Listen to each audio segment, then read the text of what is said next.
The wind over the canyon plains of Tarsus 9 howled like a wounded animal. Red dust blew in spirals, coating armor, visors, and lungs alike. Commander Rhel of the Threx Dominion stood atop the ridge, his tall frame rigid in matte black battle plating. He had been deployed to assess the physical capabilities of the human species. So far, he wasn't impressed. Primitive musculature, inefficient respiration, fragile bones. How have these creatures survived? He muttered to himself, watching the cluster of humans below as they prepared for the endurance trials. They adapt, Commander, replied Lieutenant Vess, a smaller Threx soldier who had already logged 3 rotations observing humans. Adaptation is a consolation prize for the weak, Rhel said bluntly. I've read the dossiers. Their fastest sprinter can't outrun a juvenile Carix beast. Their strongest weightlifter would lose an arm wrestling match to a Threx child. Vess didn't argue. He simply gestured toward the center arena where the selected human was stretching beside a supply shuttle. That one is your subject.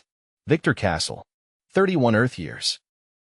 Former infantry, now civilian logistics. Volunteered. Rhel narrowed his eyes. Volunteered? Why? He said he wanted to get some cardio in. I think it was sarcasm. Rhel descended the ridge with long strides, his boots grinding against the shale. Dust curled behind him as he approached the human. Viktor stood up, wiping his forehead with the back of his forearm. He wasn't tall by Threx standards, but he looked solid, broad shoulders, lean frame, sun-weathered skin. He wore a standard-issue hydration vest and utility shorts. You are the one running, Rhel said flatly. That's the plan, Viktor replied, eyeing the alien's armor. You the one watching? I am here to evaluate. The run begins when the sun clears that ridge. You will maintain pace until ordered otherwise. Viktor gave a short nod. Any breaks? No. Water. You are allowed to drink from your vest. No stops. Right. And how long you expecting this to go? As long as necessary. Viktor tightened the straps on his vest and rolled his neck. Well, let's make it interesting. The sun crested the ridge, casting harsh amber light across the canyon floor. A low tone buzzed from the observation post. Viktor took off at a light jog. Rhel activated his tracking HUD and followed at a steady pace, keeping to the perimeter. For the first hour, nothing remarkable happened. Viktor jogged with an easy rhythm, breathing steady. Rhel cataloged heart rate, stride length, hydration rates, all within expected parameters. He noted the human's tendency to shift terrain paths, favoring the harder-packed soil over loose grit. Efficient, but not extraordinary. By hour 3, the temperature had climbed to over 40 degrees Celsius. Rhel noticed Viktor's shirt was soaked through. His pace had slowed slightly, but he hadn't stopped. Your core temperature is elevated. End your run, Rhel ordered over the comm. Viktor glanced toward him, but kept moving. Not done yet. This is not a matter of pride. You are risking heat stroke. I've had worse, Viktor muttered, adjusting his pace. Rhel frowned but said nothing. He expected the human to collapse shortly. Instead, Viktor adjusted his stride again, shorter now, conserving energy. By hour 5, Rhel began to feel the heat himself, despite his suit's climate control. He watched as Viktor stumbled once, caught himself, and kept running. Your sweat levels are unsustainable. You are dehydrating. Still got half a liter left. You will not last another hour. Probably not, Viktor said, voice rasping. But I'm curious to see how close I can get. Rhel paused. That was not the response of someone trying to prove superiority. That was someone chasing the edge of his limits, just to measure them. At hour 6, Viktor's left leg buckled. He collapsed, rolled, and lay still. Rhel was at his side in seconds. Medical team, on my position. Viktor's lips cracked as he tried to speak. Give me 2 minutes. You are finished, Rhel said. Viktor coughed, his skin pale, his face caked in dust and sweat. I can still get up. Just give me a second. Stop, Rhel said, tone sharper than before. You have torn a muscle in your leg. Your blood pressure is dropping. You will not move again without assistance. Viktor closed his eyes and didn't argue. The medics arrived and lifted him onto a stretcher. His body was limp, but he was still conscious. As they carried him toward the shuttle, Rhel walked beside them. You knew you would collapse, Rhel said.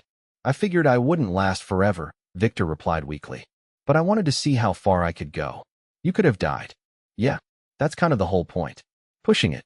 The words echoed in Rhel's mind long after Viktor was taken into the medbay. 2 days later, Rhel visited the human recovery tent. Viktor lay in a cot with his leg elevated, a brace around his thigh. His skin had regained some color, though Enforce still fed into his arm. You have a partial tear in your quadriceps. The medics estimate 8 to 10 weeks of recovery, Rhel said. Sounds about right, Viktor said, sipping water through a straw. I have reviewed your vitals. You ran for 6 hours and 17 minutes. Your heart rate remained within a dangerous range for over half that time. Well, I didn't collapse earlier, so I guess that's something. Rhel stared at him. You knew you would not win. You ran regardless. I wasn't trying to win, just trying to see what I could take. Why? Viktor looked at him, expression unreadable. Because that's how we learn. You don't know your limit until you hit it. Rhel stood in silence, processing that. I underestimated your species, he admitted. Viktor gave a faint shrug. Most people do. I still do not understand how you survived the early stages of space colonization with such fragile bodies. Because we're stubborn, Viktor said. And we don't like being told we can't do something. Rhel nodded once and turned to leave. Hey, Viktor called after him. Same time next month? Rhel paused. You will not be healed. Didn't say I'd run. Just figured you'd want to see how far I go next time. Rhel didn't reply. He simply walked out, head low in thought. Over the next weeks, Rhel reviewed human endurance data obsessively. He examined historical records of ultra-marathons, military survival stories, disaster endurance trials. Again and again, he found the same pattern: humans pushing beyond what was logical, even sane. He returned to the recovery tent 3 weeks later. Viktor was on crutches, but upright. You are not yet cleared for full weight bearing, Rhel said. Nope, but I can stand. That's something. Rhel watched him hobble toward a bench and sit with a grimace. You should rest. I've rested enough. Gotta get the muscle active or it stiffens up. You are still injured. I know. That's why I'm not running. Rhel sat beside him, armor creaking. I have begun to question our evaluation methods, the alien admitted. Your species does not perform optimally under traditional metrics. You are inefficient, slow by comparison, yet you endure damage we would consider disqualifying. Viktor chuckled faintly. We're hard to kill. Not sure if that's a compliment. It is an observation. And a point of confusion. Well, if it helps, we don't really understand it either. Rhel studied him. You are aware you may never fully recover your prior range of motion. Yeah, but I can still get better than where I am now. You are a strange species. Viktor looked out at the dusty plains. Takes one to know one. Rhel tilted his head slightly. He still didn't understand the full depth of human stubbornness, but something in him had shifted. He no longer viewed them as weak. Fragile, yes, but not weak. As he stood to leave, Viktor asked, You ever run? Rhel hesitated. Only for training purposes. Ever just run to see how far you could go? That would be inefficient. Maybe, but you might learn something. Rhel considered that as he walked away, the red dust curling around his boots. The first rain in 3 months came sideways, flung by wind that rattled the tent walls like fists on metal. It had started sometime around second shift, and by the time the sun peeled back the clouds mid-morning, the base was a thick soup of ochre mud and scattered debris. Inside the rehab facility, Viktor grunted as he braced himself against the parallel bars. His left leg quivered, the brace removed days ago, but the muscle still unreliable. Each step was an argument with gravity. You're favoring the right again, said Dr. Kanamura, not looking up from her tablet. Viktor adjusted, shifting his weight. Yeah, because the left one's got the structural integrity of warm pudding. Stop being poetic. He gritted his teeth and took another step. I thought you liked my metaphors. Only the ones that don't end with you on the floor. At the far end of the tent, a Threx technician was disassembling a portable oxygen recycler. Rhel stood nearby, arms folded, watching the exchange. He hadn't said anything yet, but Viktor had noticed the moment he arrived. Kanamura tapped a final note into her report. All right, you're cleared for unassisted walking. No running. No jumping. And if I catch you trying to climb anything, I'll sedate you. Viktor let go of the bars and wobbled upright. So aggressive, Doc. 3 of your stitches ruptured last week because you tried to leg press a water barrel. Rhel stepped forward once Kanamura left. You disobeyed medical orders. I was bored. There are other ways to occupy time. Not if you hate puzzles and can't sit still. Rhel motioned toward the exit. Walk with me. Outdoors, the mud clung to their boots like undercooked clay. The rain had stopped, but puddles still reflected the overcast sky like broken mirrors. They passed a group of Threx soldiers dismantling torn awnings and bent solar panels. One glanced up, curious, then returned to his task. Rhel waited until they were beyond earshot. Your incident has prompted a reclassification. Of me. Of your species. Viktor frowned. We get downgraded or upgraded? Neither. You were removed from the standard physiological chart entirely. That's ominous. You defy our metrics too frequently. Anomalous performance is no longer considered an outlier, it is now considered typical. Huh. So we broke your chart. You made it obsolete. They walked in silence past the landing pads. A cargo skiff skimmed in low, its repulsors kicking up twin spirals of mist. Viktor squinted at the markings. That from the northern ridge? Resupply from the waypoint spire. They encountered a thermal inversion. 2 crew suffered minor hypoxia. But they still finished the run. They did. The pilot was a human. Viktor grinned. Of course. Rhel stopped beside a collapsed comm tower. The base had cracked, probably from lightning. You are being reassigned. Viktor blinked. To where? Join operations. You will be accompanying a Threx unit on a Class 4 terrain survey. I can barely jog. There will be no running. The region is geologically unstable. We require someone capable of improvisation under pressure. Why not send a drone? 3 have already been lost to magnetic interference. Ah, so you need someone expendable? Rhel faced him directly. We need someone who will continue moving even when the ground collapses under them. Viktor considered that. I'm flattered. Terrified, but flattered. You leave at dawn. They returned to the main compound. Inside, the air was warm and dry, the scent of sterilizer clinging to everything. Viktor packed his gear that evening, folding each item slowly. His movements were still stiff, but improving. He paused over a pair of standard-issue boots. The last time he wore them, he could barely walk after. By the time the sun cracked the horizon, he was already outside, waiting beneath the transport skiff's open hatch. Rhel arrived moments later, flanked by 2 Threx soldiers in matte armor. One nodded at Viktor, the other ignored him entirely. Is this the whole team? Viktor asked. There are 4 additional Threx already at the drop site. We are the second wave. Good. I'd hate to be the only idiot on this trip. The skiff lifted, the rumble of its engines drowning reply. The terrain below shifted from rust-colored flatlands to jagged obsidian ridges. By midday, they were descending into a canyon laced with sulfur vents and steaming fissures.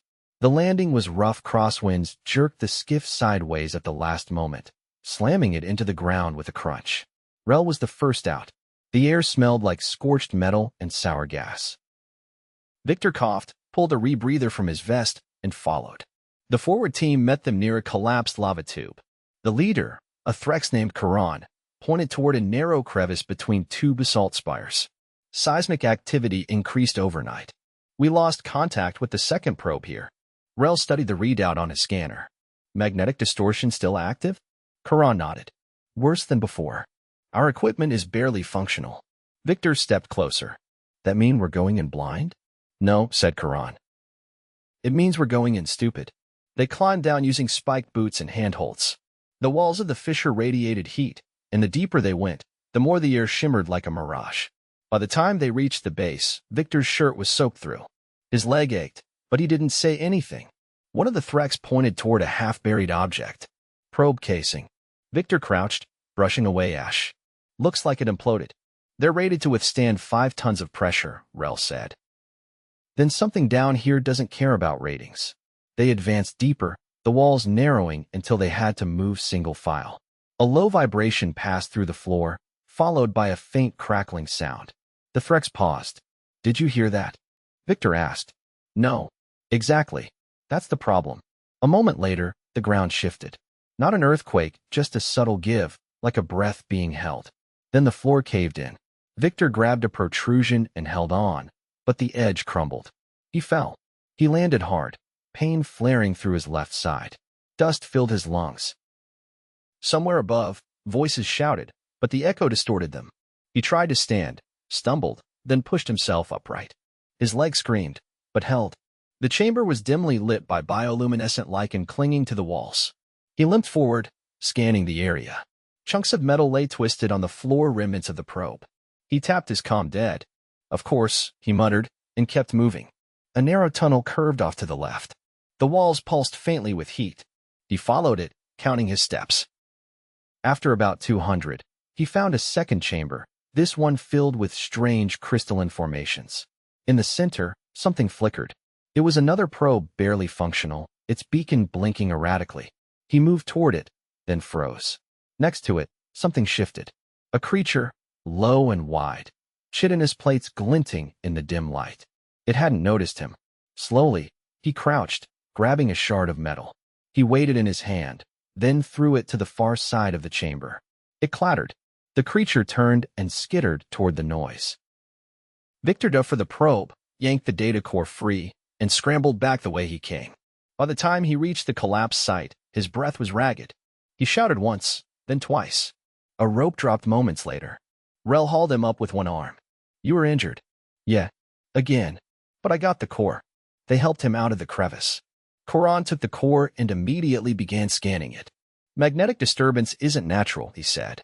"There's a field generator buried beneath the spire." Rhel looked at Viktor. "You found it." "I found something. Not sure what it means yet. You shouldn't have survived that fall." "Yeah, I get that a lot." They sat him down, wrapped his leg, and injected a coagulant. The pain dulled to a thick throb. "You need extraction," Rhel said. "Not yet. We still haven't found the generator." Rhel didn't argue. He just nodded once and handed Viktor a new rebreather. The canyon wind howled again, echoing through the cracks above. Viktor's leg was wrapped tight enough to keep the joint stable but loose enough that he could still hobble without grinding his teeth. By noon, the team had relocated to a ledge overlooking the canyon basin where the signal interference spiked. The gear was functioning erratically, compasses spun, readings stuttered, and several of the Threx datapads flickered uselessly. Rhel had ordered all non-essential electronics powered down. Viktor sat on a boulder, cradling a ration pack. The contents looked like a beige hockey puck, but he chewed it anyway. Karan approached, flicking grit off his gloves. "You ever been around an artificial magnetic sink?" Karan asked. "Only the kind you use to fry hard drives." "This is something else." Karan gestured toward the ridge behind them. "That whole slope's vibrating." "Barely, but it's there. You feel it when you sit for long enough." "I thought that was just my leg complaining." "It's not. We think the generator's embedded under the basalt plate. We're gonna have to get under it." Viktor raised an eyebrow. "That sounds like a terrible idea." "It is. But we have 3 hours of usable daylight, and the longer we wait, the more unstable the slope gets." Rhel joined them, a folded map in hand. "The southern edge of the plate has a natural crevice. We'll enter from there, split into 2 teams. Kassel, you're with me." Karan snorted. "You're bringing the half-broken human into an active collapse zone?" Rhel didn't look away from his map. "He's the only one who's already survived one." By mid-afternoon, the wind had picked up again, but this time it was warm, like breath from a furnace. The team descended into the southern crevice single file, Viktor second behind Rhel. The entrance narrowed to shoulder width, forcing them to shed their packs and pass them forward.